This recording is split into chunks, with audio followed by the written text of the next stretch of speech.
Bienvenue à tous. Le président de transition malien, le colonel Assimi Goïta, promet un chronogramme détaillé avant le 31 janvier à la CEDEAO qui continue d'exiger des élections pour le 27 février. Le bras de fer continue donc entre Bamako et l'institution régionale. Le 60e sommet ordinaire des chefs d'État de la CEDEAO qui s'est tenu le 12 décembre à Abuja s'est terminé par une déclaration forte en direction des autorités maliennes sur la tenue des élections, avec la menace de nouvelles sanctions dès janvier si le calendrier initial n'est pas respecté. Des sanctions sont déjà en vigueur contre 150 personnalités maliennes, dont le Premier ministre Choguel Maïga. La CEDEAO campe sur ses positions donc, se montrant intransigeante alors que des dirigeants maliens ont lancé le week-end dernier les assises nationales de la refondation qui se tiendront jusqu'à la fin de ce mois de décembre.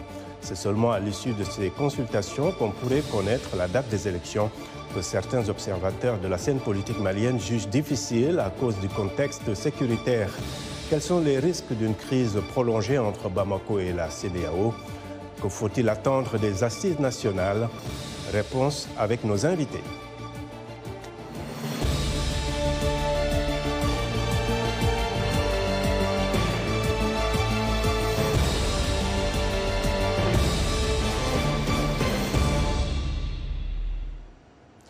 Les dirigeants ouest-africains réunis en sommet au Nigeria ont de nouveau exigé dimanche des élections en février au Mali et imposeront des sanctions supplémentaires dès le 1er janvier sans engagement des autorités maliennes en ce sens. Les détails avec Ginny Kapumbu-Villa. Les chefs d'État ont décidé de maintenir la date du 27 février 2022 pour l'organisation des élections au Mali. Les dirigeants des États membres de la Communauté économique des États de l'Afrique de l'Ouest, CEDEAO, ont donné aux autorités maliennes jusqu'au 31 décembre pour présenter un plan pour la tenue des élections à la date prévue. Sans quoi, des sanctions additionnelles entreront en vigueur dès le mois de janvier 2022. Le chef du Bureau des Nations Unies pour l'Afrique de l'Ouest et le Sahel, Mahamat Saleh Nadif, lors d'une conférence de presse, exigeait un retour rapide des civils au pouvoir. Autant je connais que c'est très facile de faire bouger la fibre nationaliste dans ce genre de choses, autant j'estime qu'il relève de la sagesse qu'on écoute plutôt la CEDEAO et qu'on essaie pour moi de déconnecter le chronogramme qui va aboutir, parce que là, nécessairement, ça ne peut pas se faire en février, c'est clair. Mais il est extrêmement important que les autorités maliennes puissent avoir la sagesse et l'intelligence de proposer quelque chose pour que le chef d'État de la CEDEAO puisse s'y pencher.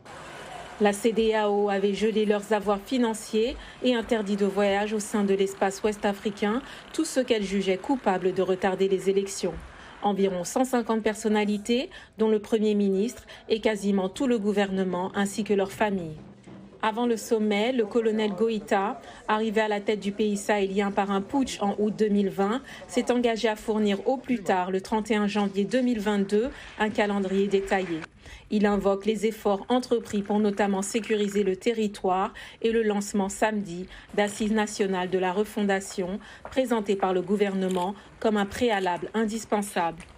Les assises nationales de la refondation, qui s'engagent ce samedi 11 décembre, et se termine le jeudi 30 décembre 2021, sont une aubaine pour instaurer en toutes les filles et tous les fils de ce pays un dialogue franc, direct et fécond, afin d'atténuer les querelles infécondes qui tendent à miner le processus de transition en cours et nuire à l'espoir de renaissance du peuple malien, pourtant épris de paix et de justice, mais particulièrement attaché à ses valeurs.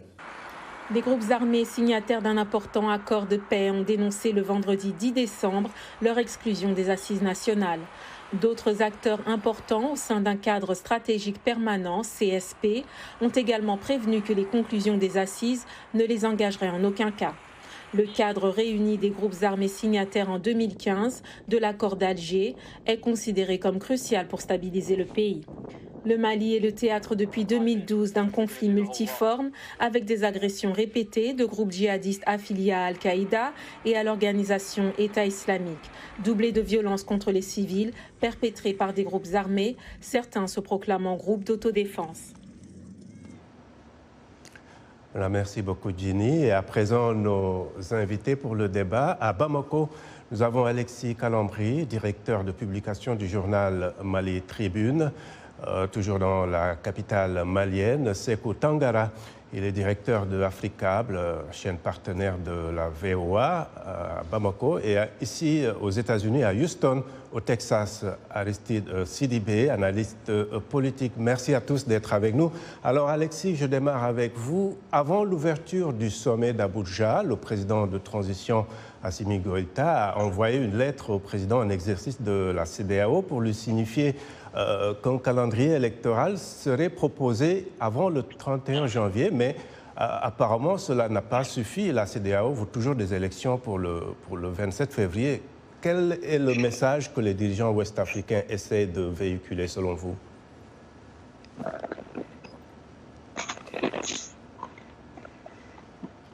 Vous êtes avec nous? Bon, je me lance en premier alors, oui. Voilà, en fait, le message est clair. Il s'agit pour la CEDEAO de jouer sa survie en tant qu'institution et en tant que gardienne de certaines valeurs partagées de la sous-région. Et il était convenu et question qu'un chronogramme soit envoyé depuis longtemps. Mais le Mali est parti pour dire nous vous l'enverrons le 31 janvier. Donc, la CEDEAO pourrait rester logique avec elle-même, se devrait de garder l'épée de Damoclès et de proposer des choses.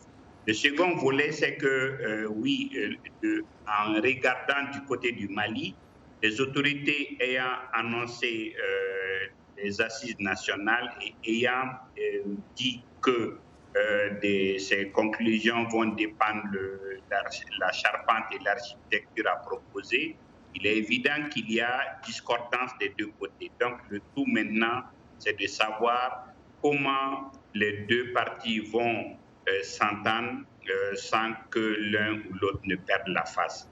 La CEDEAO doit garder ses principes et le pays doit faire en sorte que ces valeurs et ces décisions soient respectées. D'accord. Alors, Sékou, comment est-ce que ce message de fermeté de la CEDEAO est interprété à Bamako?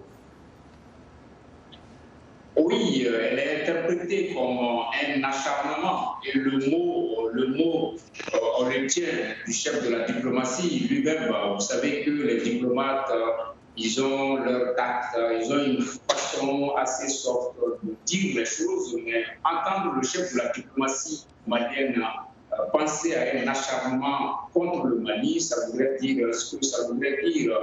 L'opinion, le Vox Populi n'en parle même pas. Et je pense également qu'il y a bel et bien un acharnement contre le Mali. Cela dit, ce qu'on peut dire par rapport à la posture des autorités, elles essaient d'être en harmonie avec la transition, en harmonie avec le peuple, puisque la transition est l'émanation de manifestations à l'intérieur du Mali, à l'extérieur du Mali, manifestations pour lesquelles les Maliens s'étaient exprimés. Aujourd'hui, voilà que la transition essaie d'être prudente en avançant des dates, en attendant les assises nationales.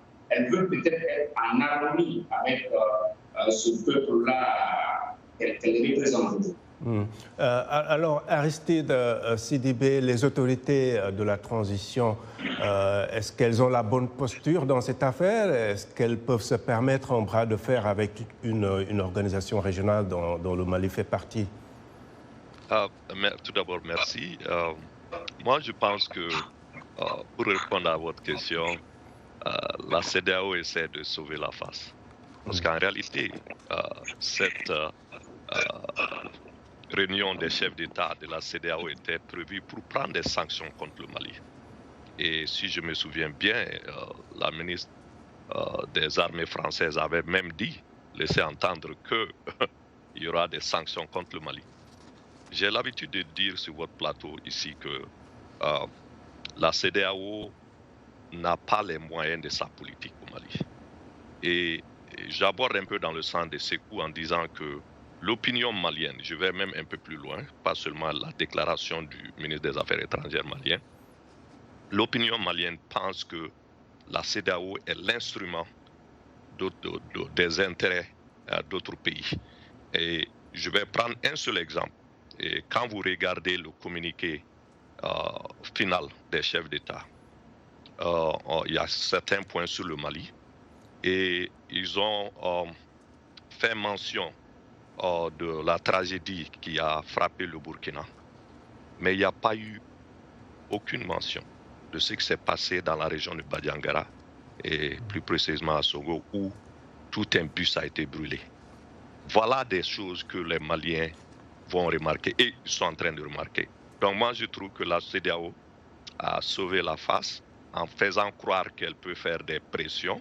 Certes, elle peut le faire, mais les conséquences, on va certainement en discuter, seront très drastiques parce que les autorités maliennes seront mises dans une position où ils vont vouloir travailler avec d'autres partenaires.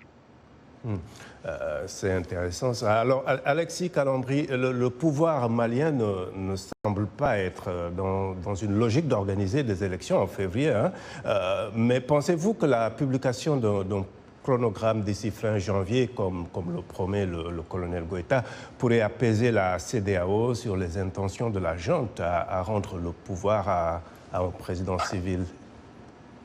Oui, en fait, la CEDEAO est également dans une posture qui n'est pas favorable.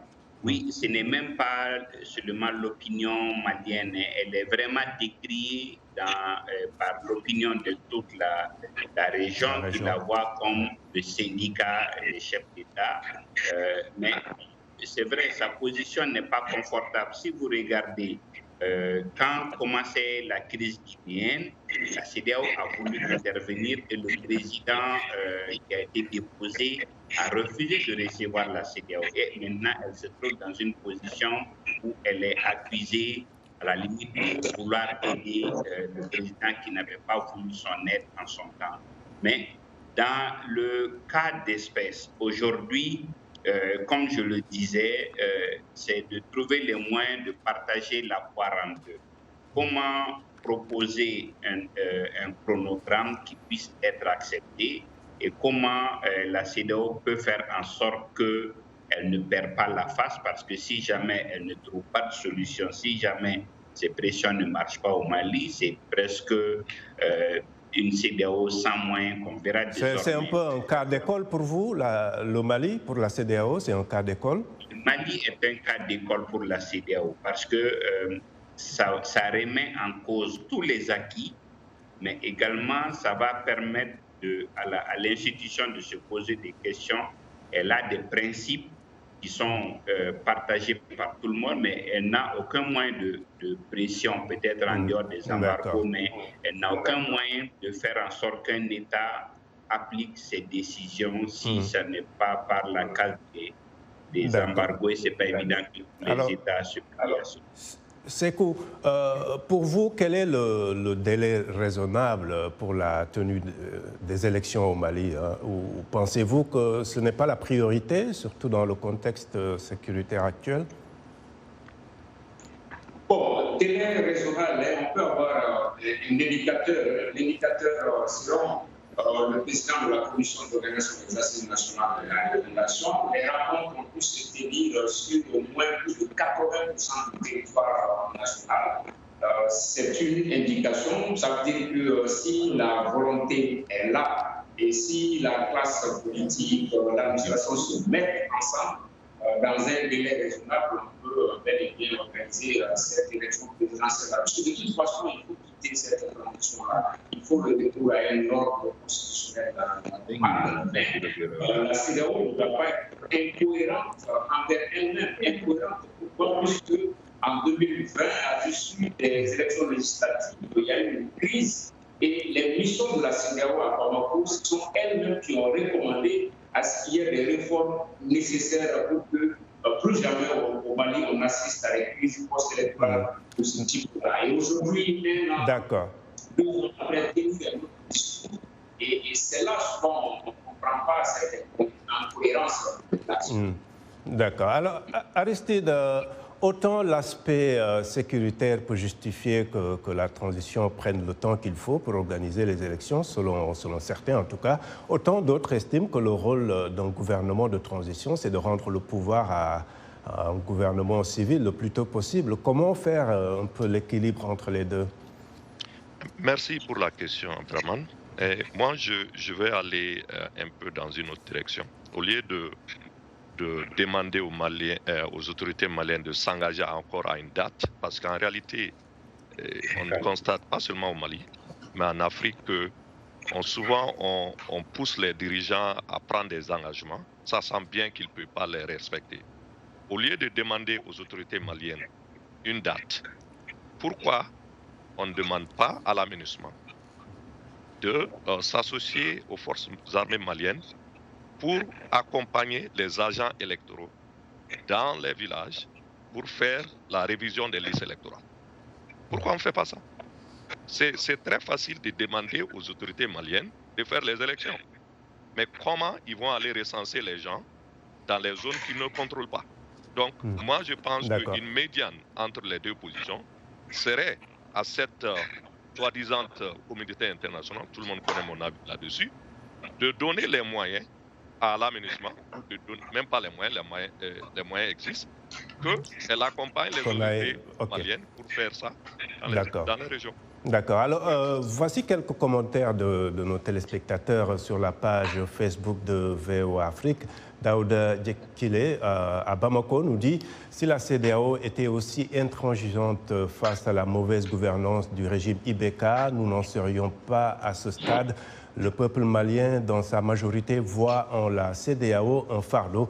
Le Mali est déterminé à suivre la transition en suivant la volonté populaire qui sera déterminée par les assises en cours. » Omar Maïga, Niamey au Niger, écrit « Le choix reste au peuple malien qui, dans sa majorité, soutient cette transition. Les élections seront organisées, mais pas dans ces conditions. La priorité aujourd'hui pour chaque Malien, c'est d'abord la sécurité. » Et puis Alphonse Mbouaki est à Kinshasa, en RDC. Il nous dit « Je pense que la CEDEAO doit donner le temps aux autorités maliennes de se préparer calmement à la tenue des élections, car les défis sont lourds à relever, sécurité et autres. » Voilà, merci de rester fidèle à VOA Afrique. Washington Forum revient après une courte pause.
Heureux de vous retrouver pour la seconde partie de Washington Forum et je rappelle nos invités.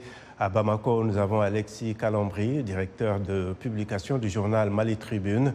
Toujours à Bamako, Sekou Tangara, directeur de Africable, chaîne partenaire de VOA Afrique. Et à Houston, au Texas, Aristide Sidibé, analyste politique. Alors, Alexis, l'une des raisons évoquées pour justifier l'impossibilité peut-être d'organiser les élections le 27 février, c'est la tenue de ces assises nationales. Qu'est-ce qu'il faut attendre de ces assises?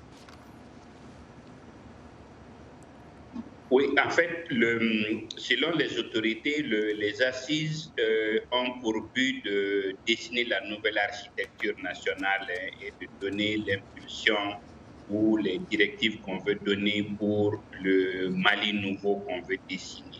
Alors, Seulement, le hic, c'est que les mêmes difficultés que nous avons rencontrées avec le dialogue national inclusif sont là, en ce sens que, quelle que soit la représentativité, dès lors qu'un acteur refuse de participer, je pense que l'inclusivité qu'on cherchait n'est plus là. Donc, en fait, ça avait pour but de dessiner la nouvelle architecture qu'on veut donner à la nation. Est-ce qu'avec ceux qui refusent d'aller, on a cela? C'est ça toute la question. Et justement, Sékou, le cadre d'échange, qui est une structure qui regroupe des partis politiques et d'autres organisations, parle de manœuvres dilatoires et rejette déjà les conclusions qui seront issues de ces assises. Des signataires de l'accord d'Alger également se sont aussi démarqués. Pourquoi ils ne sont pas à bord? Et est-ce que ça peut remettre en cause les conclusions de ces assises? Oui, justement, c'est un peu le talon d'Achille de ces assises-là, le déficit d'inclusivité, le cadre d'échange, le CSP, les signataires de l'accord pour la paix et la réconciliation, ce sont des acteurs et non des moindres. Leur absence à n'en pas douter peut avoir un impact sur les résolutions de ces assises-là. Mais cela dit, il faut, avec beaucoup de recul, voir tout cela. On a vu que depuis l'histoire, chaque 30 ans, le Mali connaît des événements majeurs. En 1960, ça a été l'indépendance. En 1991, ça a été l'avènement de la démocratie, suivi justement d'une conférence souveraine qui a dessiné le Mali des 30 prochaines années. Et 30 ans après, aujourd'hui, en 2021, on est un peu dans cette phase-là. Alexis le disait, la nouvelle architecture nationale du Mali, de façon cyclique, de façon naturelle, c'est maintenant, il faut la dessiner. C'est dommage que ces acteurs-là dont vous avez parlé ne puissent pas participer à ces assises-là, mais c'est devenu aussi une tradition au Mali. Hein. Les concertations nationales, ce n'est pas toutes les composantes qui n'ont plus part. Le dialogue national inclusif, il y a des Maliens qui n'y ont pas plus part. Et les assises nationales également, il y a certains qui n'ont pas part. Mais est-ce que pour autant la marche du Mali doit s'arrêter? Et c'est cela aussi la question. D'accord. Alors, Aristide, au-delà de la question électorale et sécuritaire, qu'attendez-vous de ces assises? Par exemple, je sais que le Mali a une diaspora très dynamique et également beaucoup de cadres. Qu'est-ce que vous attendez de ces assises? En fait, nous, on attend beaucoup. On attend beaucoup dans le sens que on donne finalement la parole au peuple malien. Parce que quand vous prenez l'accord d'Alger et d'autres forums où on discute l'avenir du Malien sans les Maliens, et je pense que tout le monde doit comprendre que les Maliens sont aujourd'hui dans cette optique que, au-delà même du fait que ça peut être initié par des autorités en place, mais c'est une aspiration profonde des Maliens. Les Maliens veulent avoir la parole pour discuter de leur avenir et des solutions endogènes pour le pays. Et moi, je trouve que c'est bien normal. Et le fait que certains groupes ne veulent pas participer, bon, c'est ça la démocratie. Sous Beka, il y a eu le dialogue national inclusif. Beaucoup de Maliens de la diaspora n'ont pas voulu participer, pour autant ça s'est fait. Donc pour moi, cette logique souvent de vouloir avoir l'unanimité autour des choses, c'est pas ça. La démocratie n'est pas l'unanimité. Hein. Donc ils ont fait un choix et le pays va continuer. Et Alexis, je vous pose un peu la même question. Quelles sont vos attentes pour ce qui est de ces assises?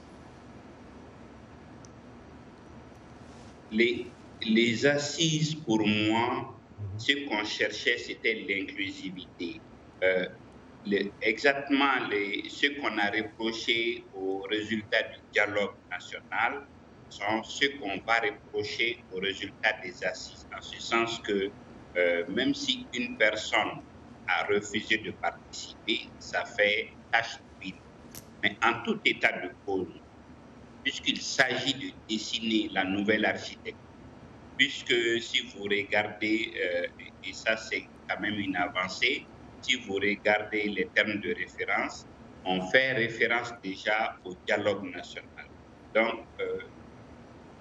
Pour moi, ce qui est grave, c'est que les mouvements armés n'ayant pas voulu participer, sinon tout le reste, prenant en compte les résultats du dialogue national, on peut redessiner la nouvelle architecture. Mais le tout est vraiment de créer une certaine accalmie, une certaine sérénité.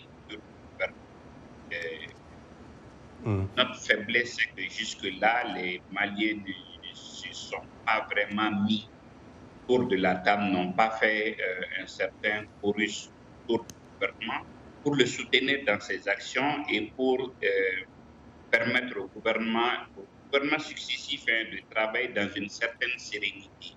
On en a besoin aujourd'hui, que tout le monde se sente concerné. Ça permet de faire en sorte de donner plus de légitimité aux décisions.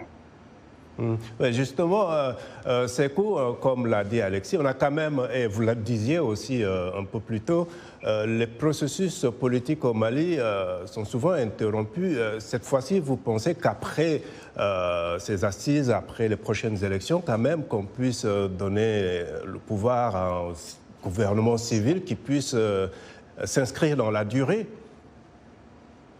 Justement, lorsque vous posiez la question à Alexis, si le Mali va être un cas d'école pour la CEDEAO, cela me faisait sourire, ça me faisait penser un peu au Ghana de John Jerry Rawlings, qui est passé exactement par le même parcours, deux coups d'État. Après, il a assaini le pays, il a nettoyé les écuries de chasse, il a doté le pays d'institutions qui viennent de, je cite, même si le diable qui arrivait au pouvoir, il n'allait pas tripatouiller un certain nombre de choses. Le Mali est aujourd'hui à ce niveau-là pour faire en sorte que plus jamais de d'État, plus de corruption à grande échelle, et c'est possible à travers justement ces assises-là, la réforme politique, le nomadisme politique, les responsables du parti politique qui se font élire par un parti A. Et une fois à l'Assemblée nationale, il livre vers un parti B. Ça, ce sont des choses, franchement, il faut vraiment tourner la page. Et définitivement, aujourd'hui, cette transition est l'opportunité ou jamais d'implémenter ces réformations. C'est vrai. Et on a peut-être moins d'une minute. Aristide, Sékou parlait un peu de l'exemple du Ghana, qui depuis que Jerry Rawlings a quitté le pouvoir, c'est quand même inscrit dans une logique démocratique. Et depuis lors, il n'y a pas vraiment... C'est une des meilleures démocraties du continent. Vous espérez que le Mali peut s'inspirer d'un cas comme le Ghana? Le Mali est sur le chemin, Monsieur Dia. Le Mali est sur le chemin. Et rapidement, ceux qui ne participent pas aux assises, les partis politiques, ils ne veulent pas qu'on fasse leur procès pendant les assises, ça c'est compréhensible. Les mouvements armés, ils sont dans le gouvernement et ils ne veulent pas participer. Donc moi je trouve que c'est des marchands politiques et le Mali va avancer. Le Mali va avancer. Voilà, c'est sur cette note d'espoir qu'on termine cette émission. Merci beaucoup. Nous arrivons à la fin de ce Washington Forum. Merci à mes invités et à vous qui nous avez suivis à travers nos télépartenaires sur le continent, sur notre site voaafrique.com et sur notre page Facebook. Un grand merci également à toute l'équipe technique, particulièrement à Blanche Sanou. À très bientôt. Au revoir.